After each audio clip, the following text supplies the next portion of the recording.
Hello and welcome. This is going to be our lecture video for September 28th through 29th.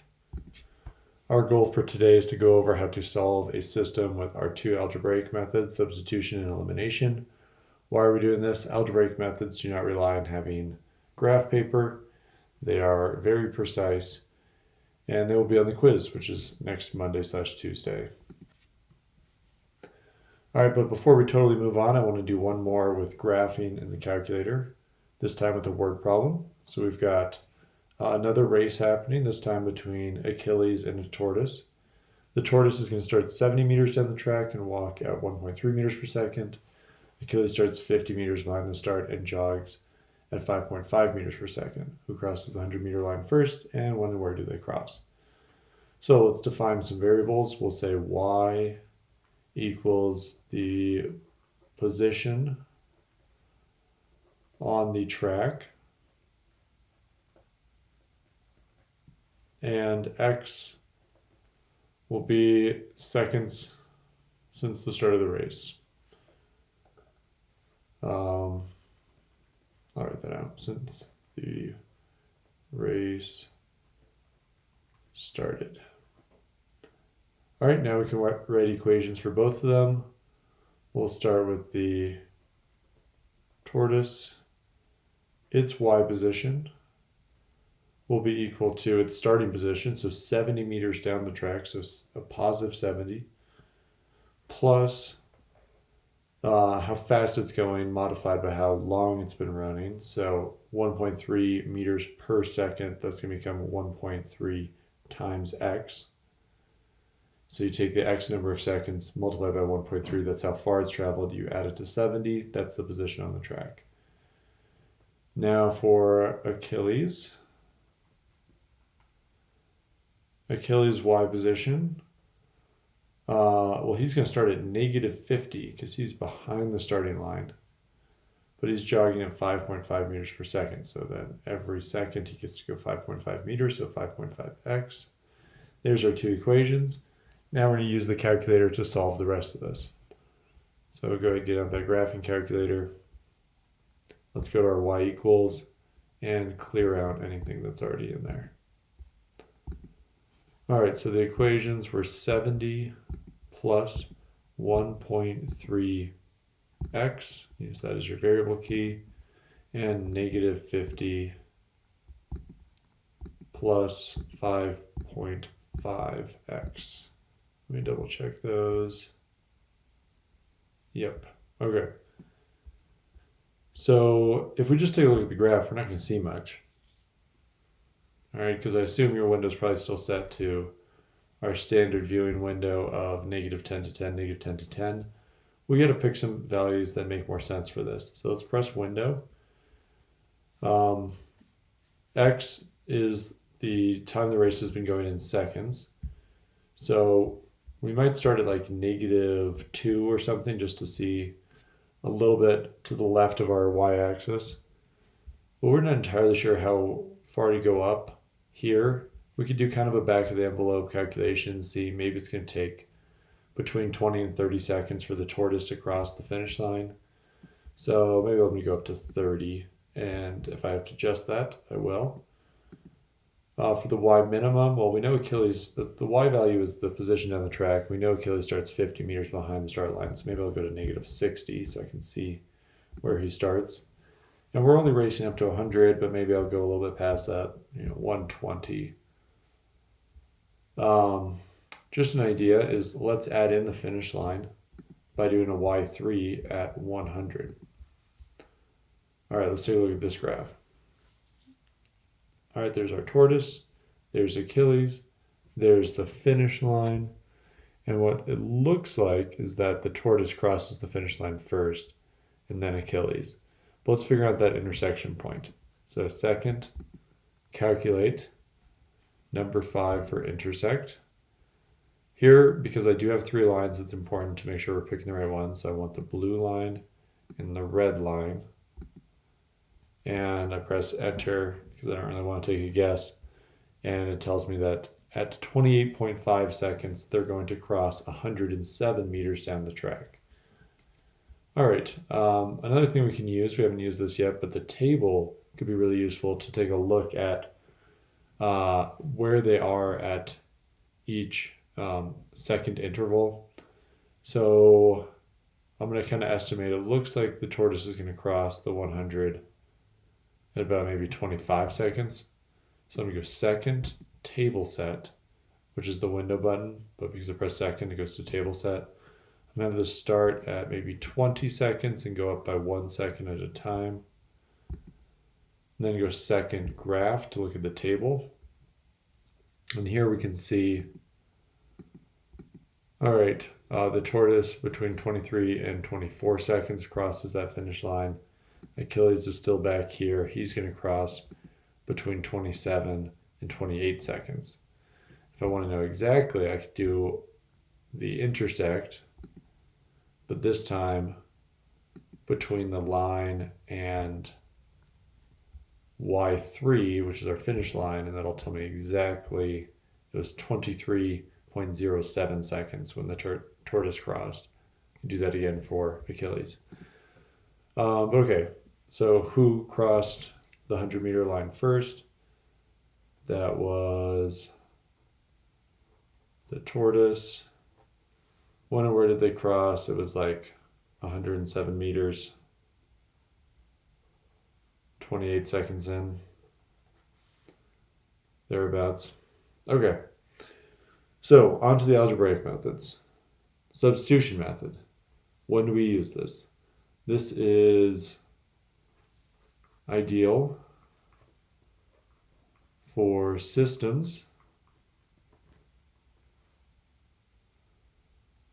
in which we can easily isolate a variable. Ideal for systems in which we can easily isolate a variable. All right, this is the key to substitution. So if we have an equation like, x equals 3y plus 7, here x is isolated.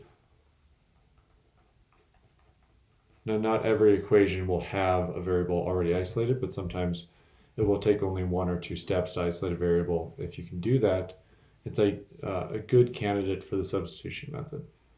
All right, let's practice the substitution method. Here we have our system. Write it out, and don't forget to link them with a curly bracket. So I'll write out a couple steps over here. So step 1, we want to isolate a variable.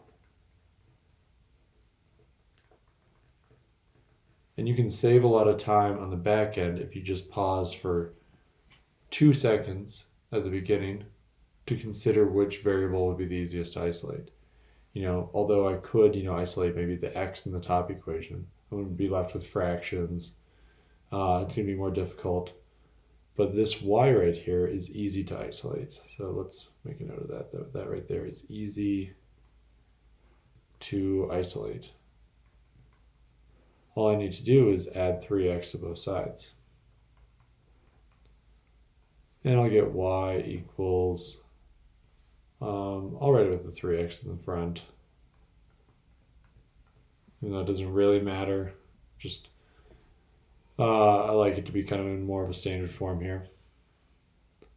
All right, step 2 is substitute for that variable. When I say that variable, I mean the one that we just isolated, in the other equation.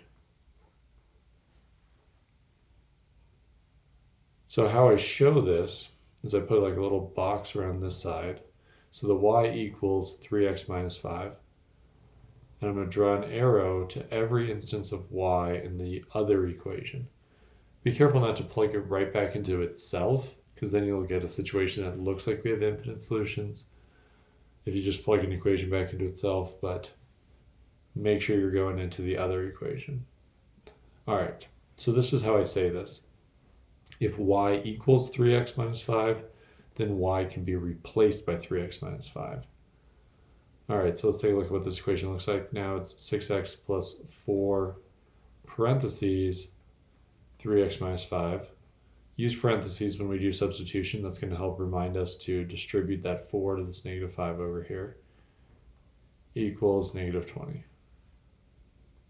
All right, step 3 is solve for the, we'll say it's the remaining variable.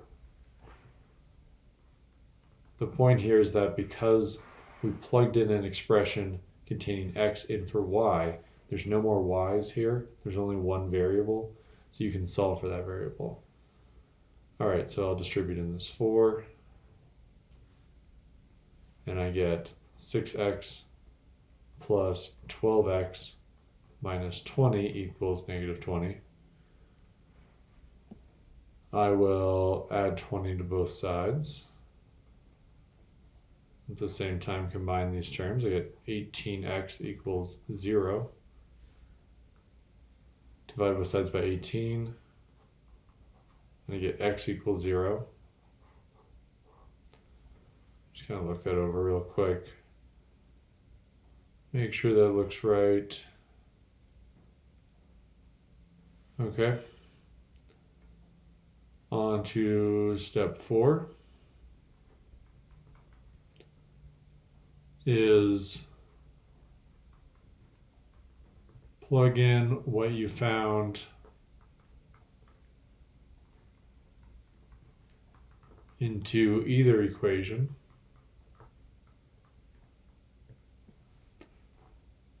So this is kind of like the second time that we're doing substitution, but this time I'm taking x equals 0 and replacing the x in either equation. Bottom equation is actually a little bit easier, because then we've got negative 3 times 0 plus y equals negative 5. But negative 3 times 0, this cancels, so we're just left with y equals negative 5. So what we just did was step 5, solve for the other variable.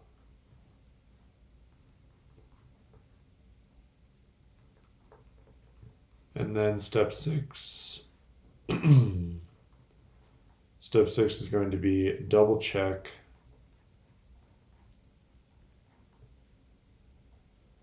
with the other equation.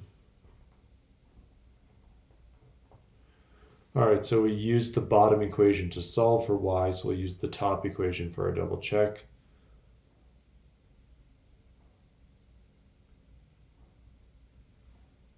Here we go, so we've got 6 times 0 plus 4 times negative 5 equals negative 20. That cancels, this becomes a negative 20, so negative 20 equals negative 20. It works out. Okay, on to the elimination method. When is the elimination method best? So this one is ideal for systems in which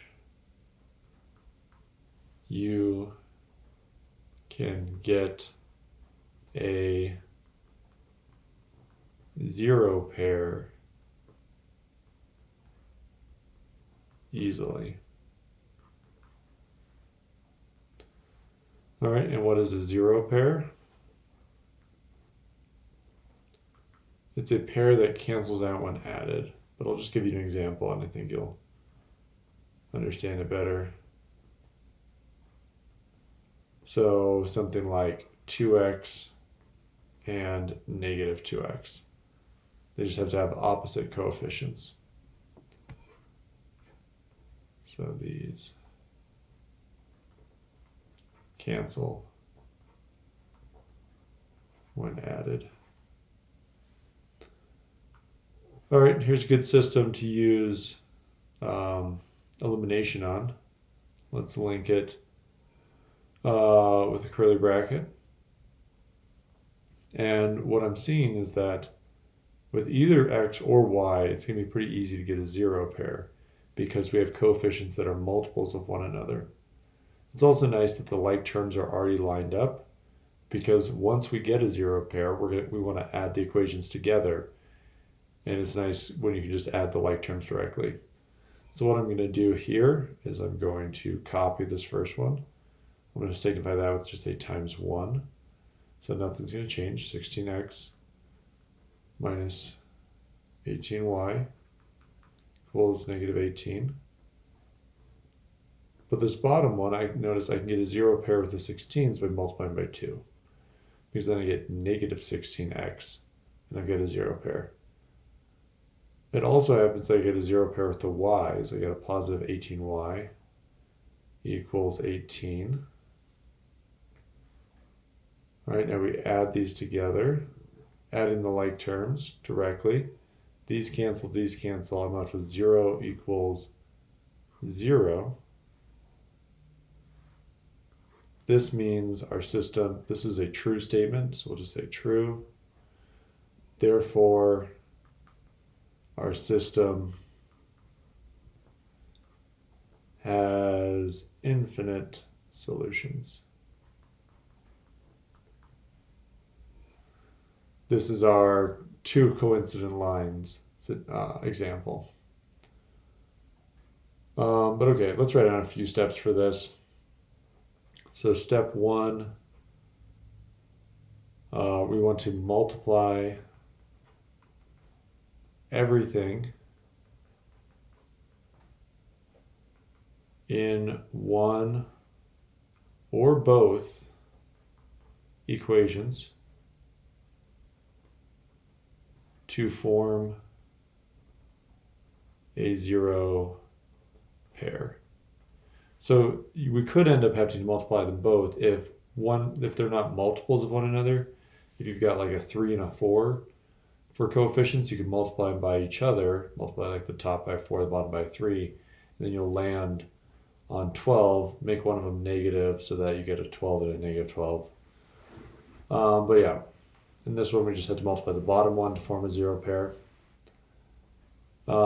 Step 2 was to add the two equations together.